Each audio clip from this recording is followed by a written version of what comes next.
শরীরের দুইটি জিনিসের কারণে মানুষ সবচেয়ে বেশি জাহান্নামে যাবে। নামাজ না পড়ার কারণে মানুষ বেশি জাহান্নামে যাবে না, রোজা না রাখার কারণে মানুষ বেশি জাহান্নামে যাবে না, হজ না করার কারণে মানুষ বেশি জাহান্নামে যাবে না।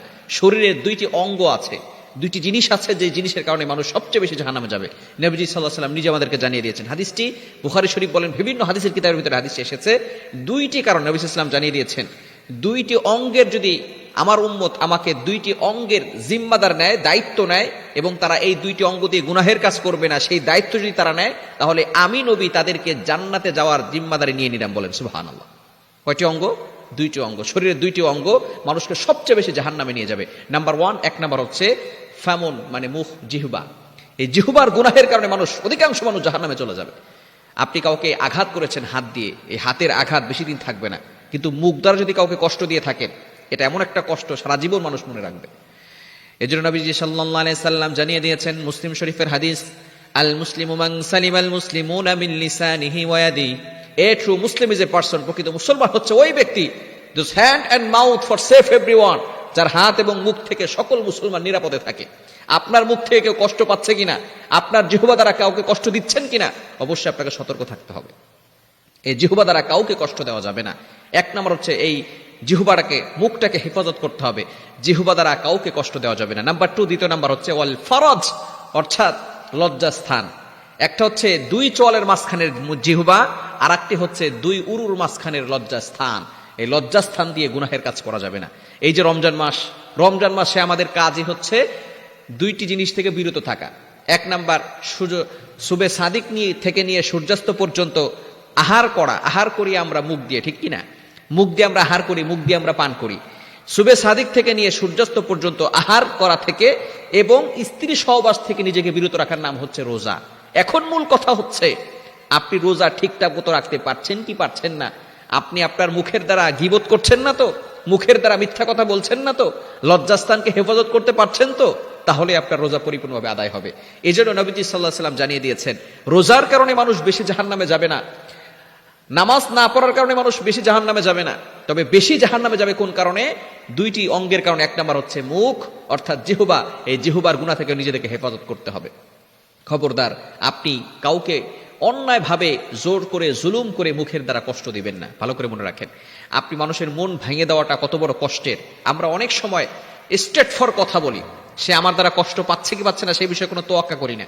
এই বিষয়টি আমরা অনেকেই করি, যে আমি ভাই, কে আমার কথায় রাগ হলো, কে আমার কথায় খুশি হলো, সেই বিষয়ে কোনো তোয়াক্কা করি না, আমি আমার কথা বলে দিই। কিন্তু আপনি আপনার কথা বলার কারণে অন্য মানুষ যে কষ্ট পাচ্ছে, সেই বিষয়টি আপনি একবারও খেয়াল করছেন না।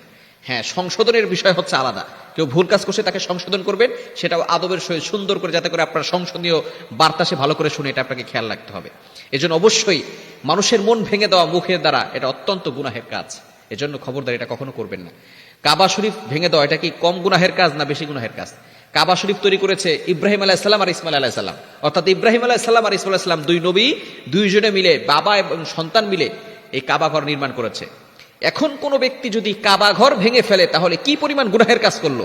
কিন্তু কাবা ঘর তো বানিয়েছে ইব্রাহিম আলাইহিস সালাম আর ইসমাইল আলাইহিস সালাম আল্লাহ তাআলার অর্ডারে, আর মানুষের মানুষটাকে বানিয়েছে আল্লাহ তাআলা নিজ হাতে। সুতরাং আপনি কাবা ঘর ভেঙে দিচ্ছেন, ইব্রাহিম আলাইহিস সালামের তৈরিকৃত কাবা ঘর ভেঙে দিয়েছেন, কিন্তু মানুষের মন ভেঙে দেওয়া মানে আল্লাহর হাতের তৈরি মানুষের মন ভেঙে দিয়েছেন। এজন্য অবশ্যই খবরদার, মানুষকে কষ্ট দেওয়া যাবে না। আপনি যদি ভালো মানুষ হতে চান, আপনার ব্যবহার ভালো হতে হবে। এজন্য এই দুইটি জিনিসকে কন্ট্রোল করতে হবে। নাম্বার ওয়ান, এক নাম্বার হচ্ছে ফামুন, আপনার মুখকে হেফাজত করতে হবে, মুখ কন্ট্রোল করতে হবে, জিহ্বাটাকে কন্ট্রোল করতে হবে। দ্বিতীয় নাম্বার হচ্ছে অবশ্যই অবশ্যই লজ্জাস্থানকে হেফাজত করতে হবে।